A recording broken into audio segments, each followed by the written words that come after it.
নাকি বিজ্ঞানীরা ভুল তথ্য দিচ্ছে? কোনটি? চলুন জেনে নেওয়া যাক আজকের এই পর্বে।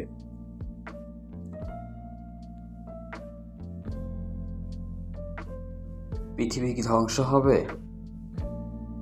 পৃথিবীর সঙ্গে আরও 7টি যে গ্রহ আছে সেগুলো কি ধ্বংস হয়ে যাবে, নাকি এটি আদৌ সম্ভব না? বিজ্ঞানীরা কি ভুল তথ্য দিয়েছে? 2025 সালের 25শে জানুয়ারি 7টি গ্রহের সমন্বয় ঘটবে, যেখানে তারা একই সরলরেখায় অবস্থান করবে।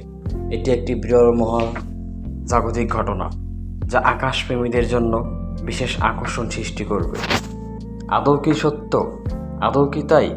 এই ধরনের গ্রহ সমলয় সাধারণত কয়েক দশক বা কয়েক শতাব্দী বা কয়েক হাজার বছর একবার ঘটে, যা মহাবিশ্বের গতিশীলতার একটি চমৎকার উদাহরণ। এটি পৃথিবী থেকে খালি চোখে দেখা সম্ভব হবে, তবে দূরবীন ব্যবহার করলে আরও স্পষ্ট পর্যবেক্ষণ করা যাবে। মাত্র 66 বছর ব্যবধানে মানুষ আকাশপথে প্রথম উড়ান চাঁদে মাটিতে পা রেখেছে। অথচ এই আকাশ, এই মহাকাশ, এই চাঁদ, এরকম আরো হাজার হাজার হাজার হাজার গ্রহ রয়েছে। এই মহাজাগতিক ঘটনার সময় সূর্যাস্তের পশ্চিম আকাশগুলোকে সরলরেখায় দেখা যাবে। আবহাওয়া পরিষ্কার থাকলে ও আলোক দূষণ কম থাকলে এই দৃশ্য আরো সুন্দরভাবে উপভোগ করা যাবে। এই ধরনের গ্রহ সমলয় মহাকাশ বিজ্ঞানীদের জন্য গবেষণার নতুন সুযোগ সৃষ্টি করে এবং সাধারণ মানুষের মধ্যে মহাবিশ্ব সম্পর্কে কৌতূহল বাড়ায়। 2025 সালের 25শে জানুয়ারি 7টি গ্রহের সমন্বয় ঘটবে। এই গ্রহগুলো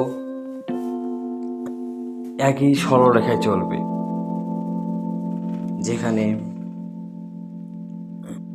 একটার পিছনে একটা থাকবে কসমিক উইন্ডার, যেটাকে বলে কসমিক উইন্ডার। প্যারালাল ইউনিভার্সাল ধারণা অনুযায়ী আমাদের ইউনিভার্সের মতো আরও অনেক সমান্তরাল ইউনিভার্স থাকতে পারে।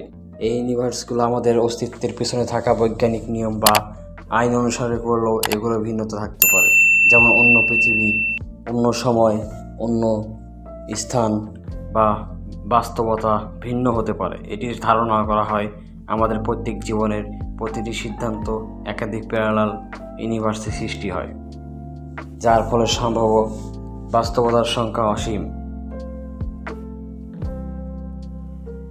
এই মহাজাগতিক ঘটনার সময় সূর্যাস্তের পর পশ্চিম আকাশে গ্রহগুলোকে সরলরেখায় দেখা যাবে,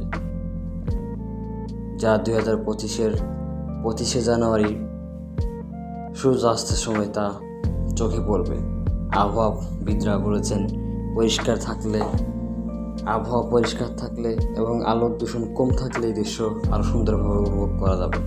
এই ধরনের গ্রহ সমন্বয় মহাকাশ বিজ্ঞানীদের জন্য গবেষণার নতুন সৃষ্টি করবে। যারা মহাকাশ প্রেমী, যারা গ্রহপ্রেমী, যারা মহাকাশ নিয়ে গবেষণা করে, তারা অবশ্যই অনুবীক্ষণ দূরবীন যন্ত্র নিতে ভুলবেন না। ভিডিওটি যদি ভালো লাগে অবশ্যই লাইক এবং কমেন্ট করবেন। আমাদের নিত্য নতুন ভিডিও পেতে চ্যানেলটি সাবস্ক্রাইব করবেন এবং আমাদের নতুন চ্যানেলে আমাদেরকে সবাই সাপোর্ট করবেন।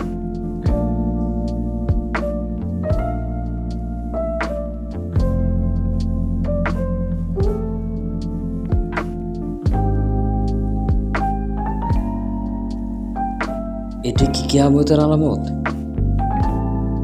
এটি কি পৃথিবী ধ্বংসের আলামত, নাকি বিজ্ঞানীরা ভুল তথ্য দিচ্ছে? কোনটি? চলুন জেনে নেওয়া যাক আজকের এই পর্বে। এটি কি কিয়ামতের আলামত? এটি কি পৃথিবী ধ্বংসের আলামত, নাকি বিজ্ঞানীরা ভুল তথ্য দিচ্ছে? কোনটি? চলুন জেনে নেওয়া যাক আজকের এই পর্বে।